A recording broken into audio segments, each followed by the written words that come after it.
La lumière de la création flottait encore sur la terre, mais quelque chose s'agitait doucement dans l'ombre.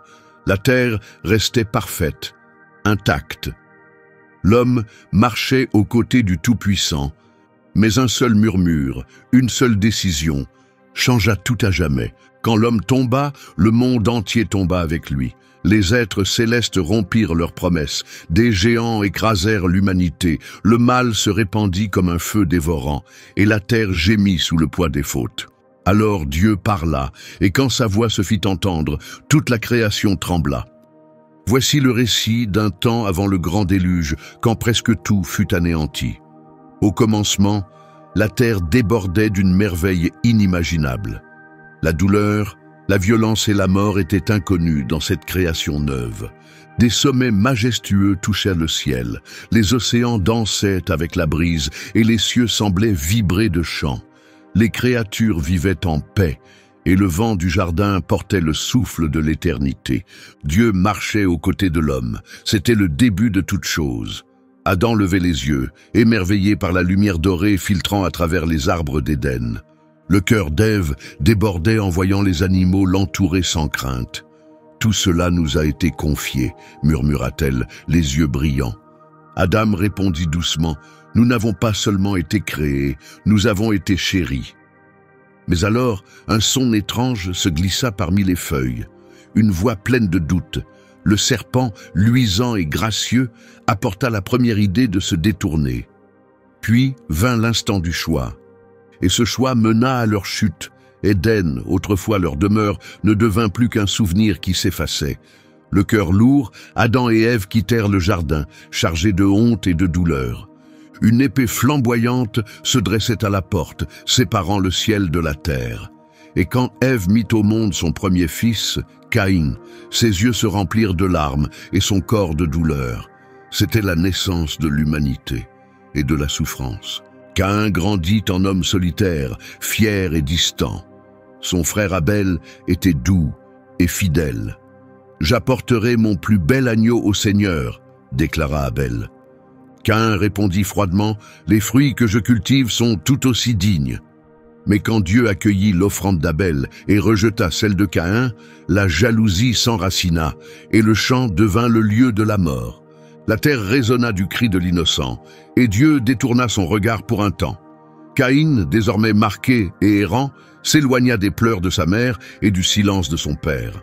Pourtant, la vie continua. Seth naquit, amorçant une lignée qui se tourna de nouveau vers le Créateur.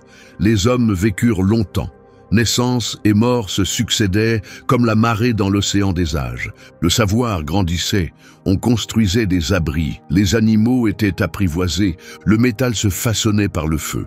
La musique naissait des premières flûtes et harpes. La civilisation se développa rapidement. Des vallées fertiles devinrent des lieux d'habitation. Les tribus se changèrent en villages. On nommait les vents, on sculptait des figures, on érigeait des autels. Mais seuls quelques-uns invoquaient encore le Seigneur. Parmi eux se trouvait un homme nommé Lamech, descendant de Caïn, connu pour ses paroles dures et son tempérament violent. « J'ai ôté la vie à un homme parce qu'il m'a frappé. Si Caïn doit être vengé 7 fois, moi je le serai 77 fois, déclara-t-il. C'était un âge de commencement audacieux, mais aussi d'orgueil croissant. Jabal devint l'ancêtre des nomades qui gardaient le bétail. Jubal, maître en musique, façonna des flûtes en os et des harpes aux cordes tirées de fibres de prunier. Tubal-Caïn, forgeron, modela lames et armes à partir de nouveaux minerais. L'art et la guerre grandissaient côte à côte. Beauté et ruine avançaient main dans la main. Les villes s'agrandissaient. Les chefs devinrent rois. De grossières constructions de pierre s'élevaient dans les vallées. La vie quotidienne tournait autour de festins, d'offrandes et de rites. Pourtant, là-haut, Dieu observait le fossé grandissant entre lui et l'humanité. La confiance fut remplacée par l'ambition. Le désir de Dieu céda la place à l'orgueil. Pourtant, tout n'était pas perdu. Au temps d'Hénoch, les hommes recommencèrent à chercher Dieu. Il restait une lueur d'espoir.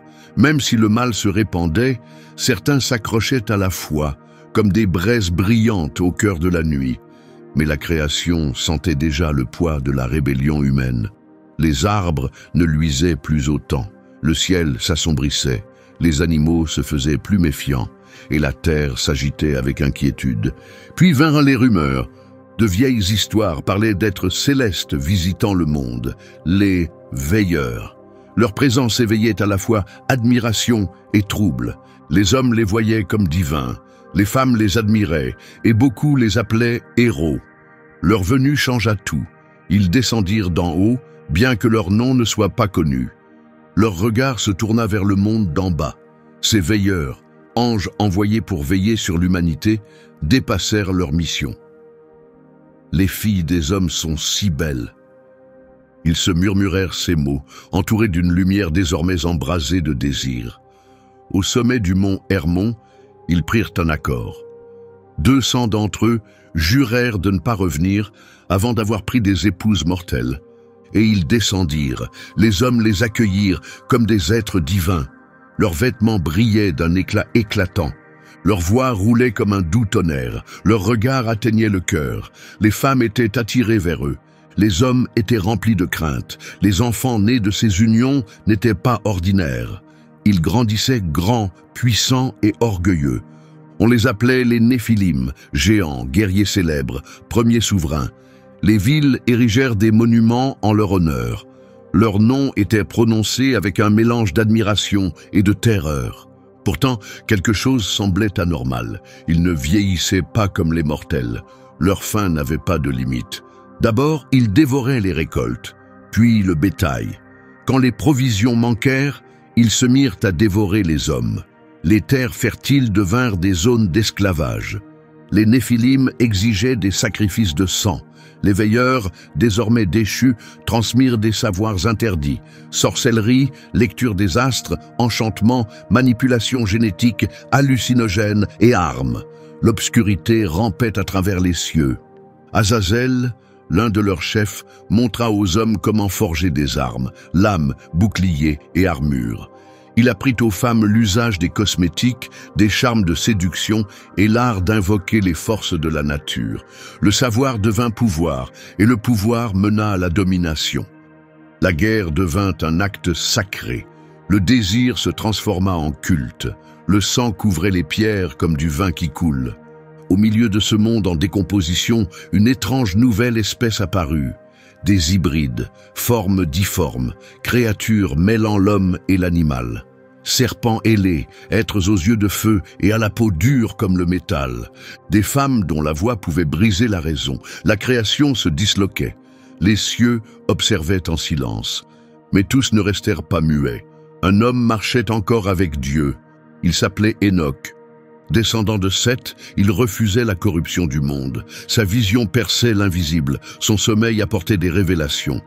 Dans un rêve, il vit le trône de Dieu et entendit une voix dire « Annonce le jugement qui viendra ».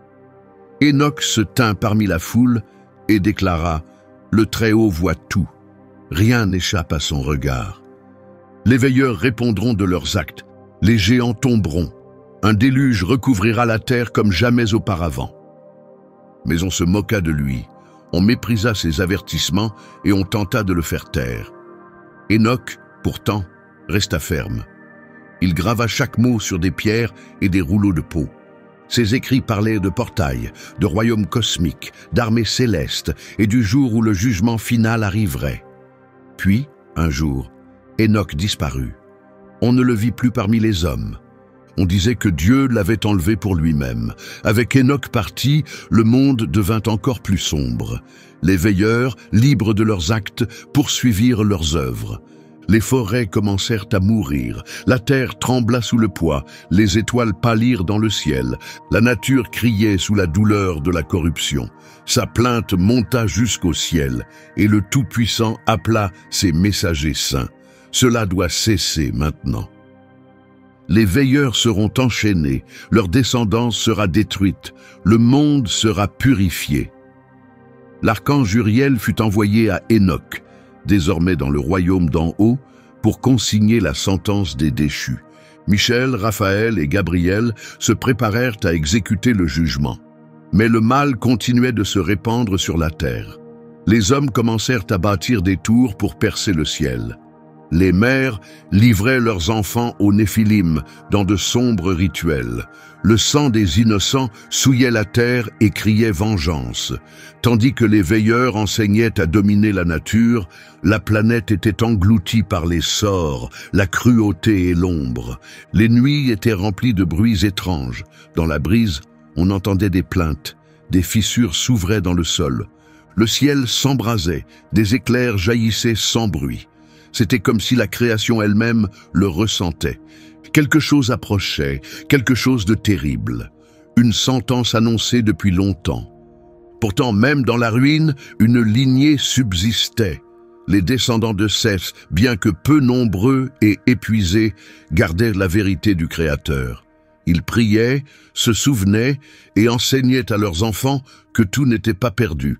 Parmi eux vivait un homme calme et droit. Tandis que le monde poursuivait le mal et le chaos, il errait sous les arbres et écoutait la voix du vent. Il s'appelait Noé. Noé cultivait la terre de ses mains calleuses et avec un esprit paisible. Les autres se moquaient de lui, le traitant de vieil homme dépassé et naïf. Mais Noé portait une vérité que les hommes n'enseignaient pas. Il écoutait la voix de Dieu. Alors que je marchais dans les champs, j'ai senti le Tout-Puissant passer comme un vent doux dans les arbres. Ses fils, Sem, Cham et Japheth, apprirent à respecter le Seigneur, même en un âge de profonde corruption. Une nuit, le ciel se déchira, les ténèbres s'illuminèrent de couleurs jamais vues par les yeux humains. Une puissante présence enveloppa Noé, et une voix comme un tonnerre lointain résonna au plus profond de lui. Le temps de toute vie touche à sa fin. La terre est saturée de violence. Construis-toi une arche en bois de cyprès. Noé tomba à genoux, tremblant. « Seigneur, comment cela est-il possible ?» Et la voix répondit, « Je te montrerai chaque détail. Avec toi, je ferai une nouvelle alliance. » À l'aube, Noé rassembla sa famille et parla avec conviction. « Dieu m'a parlé. L'eau apportera le jugement. Nous devons commencer à construire l'arche. » Les enfants restèrent d'abord silencieux. Puis Sem s'avança et dit, « Si cela vient du Seigneur, nous obéirons. » Alors, le travail commença. Les arbres furent abattus. L'écho des coups de hache résonnait dans les vallées arides qui n'avaient jamais vu la pluie. Dans les villes voisines, on se moquait. Voilà le fou, qui construit un bateau au milieu des terres sèches. Noé gardait le silence. Il essuyait la sueur de son front en assemblant les poutres. Sa foi lui donnait la force. Pendant ce temps, les Néphilim régnaient sur leur cité avec cruauté. Les hommes étaient forcés de se battre pour divertir. Des enfants étaient sacrifiés dans de sombres rites. Les prétendus dieux, déformés au-delà de toute ressemblance, vivaient dans des temples bâtis par les esclaves. La lumière qui avait autrefois illuminé la création était désormais remplacée par de profondes ténèbres. Mais dans les cieux, les anges s'éveillèrent. Michel reçut l'ordre de frapper les Néphilim. Avec une force ardente, il descendit tel un orage de flammes, menant des armées portant des armes de lumière. Le ciel et la terre tremblèrent. Les géants furent abattus dans de terribles combats. Leurs cris résonnèrent dans les vallées, la terre s'ouvrit pour engloutir leurs restes. Les veilleurs furent enchaînés et jetés dans les profondeurs, où les attendait une obscurité éternelle. Noé, lui, poursuivait son œuvre. L'arche s'éleva comme une immense structure sur la plaine. 3 niveaux, d'innombrables pièces. Un abri pour tous les êtres vivants. Dieu mena les animaux par paires, guidés par une force invisible. Les lions marchaient paisiblement aux côtés des moutons. Les aigles se posaient près des douces colombes. L'incroyable se déroulait sous les yeux des hommes. Mais même alors, ils refusaient de croire. Les fêtes continuaient. Les orgies devenaient plus débridées. Le nom de Dieu était tourné en dérision. Noé construisait et avertissait. « Revenez à lui, il est encore temps. » Mais ces paroles n'éveillaient que plus de rire. Des femmes dansaient autour des flammes. Des hommes chantaient les louanges des Néphilim, alors même que le ciel montrait des signes de désastre. De curieux événements commencèrent à se produire. La lune prit la couleur du sang, les animaux sauvages fuirent les bois, des vents soufflèrent de directions contraires. Une pluie légère commença à tomber. Même les déserts sentirent les gouttes. La terre trembla sous leurs pieds. Pourtant, les hommes refusaient de changer. Puis vint le 7e jour. L'arche était achevée. Dieu parla à nouveau. « Toi et ta famille, entrez dans l'arche. J'ai vu ta droiture au milieu de ce peuple. » Sans un mot, Noé réunit les siens. Un à un, ils entrèrent dans le grand navire de bois. À la porte, Noé jeta un dernier regard derrière lui. Une voix cria de loin « Lâche, viens profiter de la vie avec nous !» Noé répondit seulement d'un regard plein de tristesse. Alors, quelque chose d'étrange se produisit, quelque chose d'inexplicable. La porte se referma d'elle-même. Une profonde vibration parcourut la vallée. Les oiseaux cessèrent de chanter. Un oiseau solitaire glissa dans le ciel sans un bruit. Le tonnerre gronda, mais la pluie n'avait pas encore commencé. À l'intérieur, Noé attendait en silence. Le bois gémit doucement. Dehors, un calme étrange s'installa. Les rires résonnaient encore, mais teintés d'incertitude. « Où est ce déluge qu'il a annoncé ?» murmurait-il, mais le ciel n'avait plus l'air paisible. Puis tombèrent les premières gouttes, lentes, lourdes, rares. L'une toucha la terre sèche comme un message, puis une autre, et d'autres encore. Les hommes restèrent muets, les enfants coururent se cacher, les adultes levèrent les yeux, inquiets. Le vent se fit plus violent. Les nuages se tordirent en formes immenses, comme des yeux observant d'en haut. Puis, soudain, ce fut comme si les cieux s'étaient déchirés. Des torrents d'eau s'abattirent. Ce n'était pas une pluie douce, c'était un déluge furieux comme une force vivante. Des éclairs fendaient le ciel tels des lances. La terre tremblait. Des sources violentes jaillirent du sol, ouvrant de profondes fissures dans la terre. On eût dit que la trame même de la création se déchirait. Dans l'arche, Noé priait en silence. Les parois de bois tremblaient, mais restaient solides. Les animaux s'agitaient, leurs cris résonnant dans l'embarcation. Les gouttes devinrent torrents. Les flaques se changèrent en ruisseaux, les routes disparurent, les maisons s'effondrèrent, des villes entières furent englouties. Tandis que dehors le chaos régnait, Noé restait en prière. La moquerie avait laissé place à la peur. Ceux qui riaient autrefois frappaient maintenant l'arche avec terreur. « Noé, laisse-nous entrer, s'il te plaît !» criait-il en frappant les lourdes planches. Mais la porte avait été fermée par la main même de Dieu.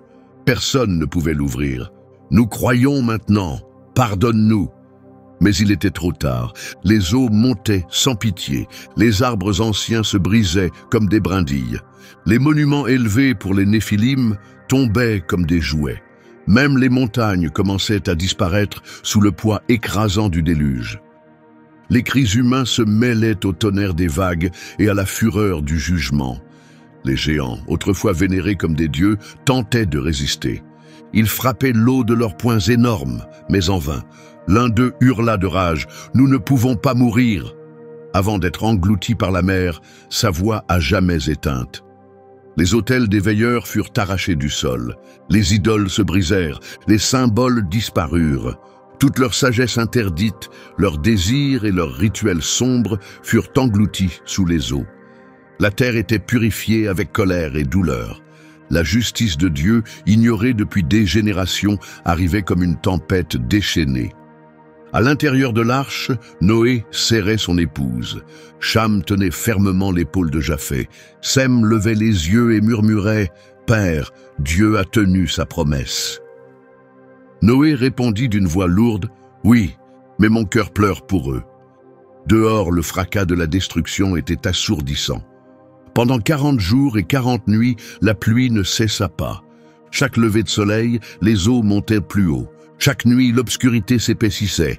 Le tonnerre grondait comme des bêtes puissantes venues des cieux. Les éclairs traversaient le ciel comme des armes en pleine bataille. La terre, autrefois pleine de vie, pleurait désormais. Il n'y avait plus de ville, plus de chants ni de fêtes. Les veilleurs étaient enchaînés dans les profondeurs de l'ombre. Les Néphilim reposaient sous le chaos. L'humanité n'était plus qu'une seule famille, protégée par du bois, la confiance et une lueur d'espoir. Les eaux dépassaient même les plus hauts sommets.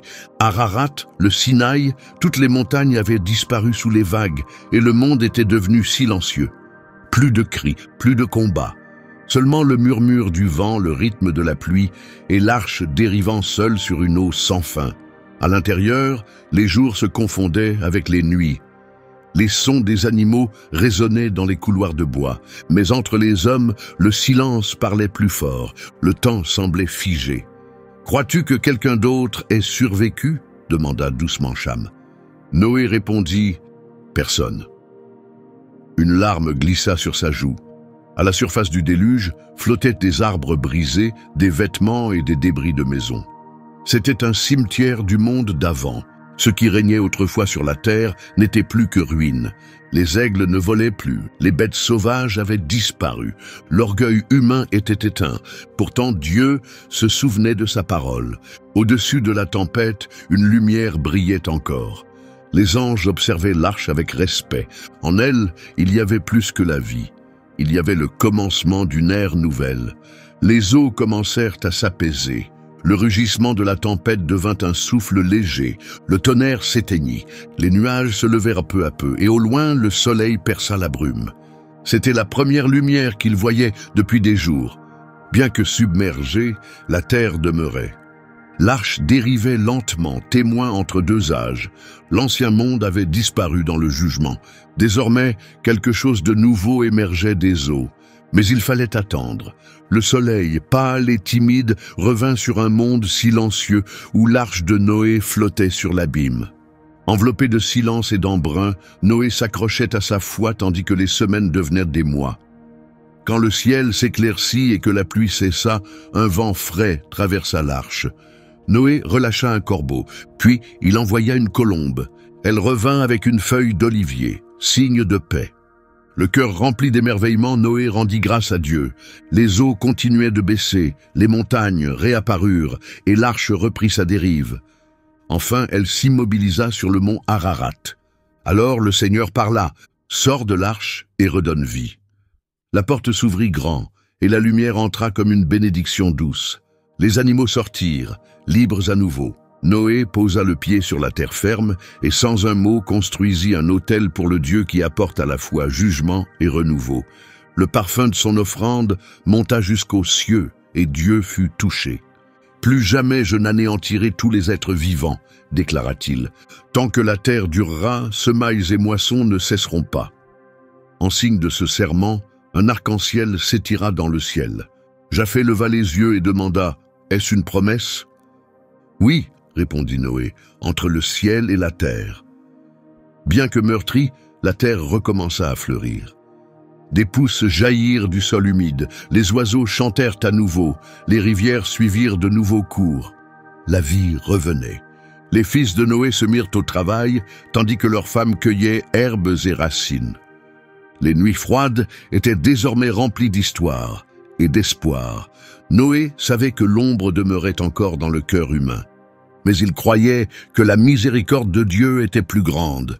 L'ancien monde, ruiné par les géants et les êtres déchus, reposait sous les vagues. Une nouvelle création prenait forme, portant avec elle une vérité durable. La terre peut être lavée, mais le cœur, lui, aspire toujours à être transformé.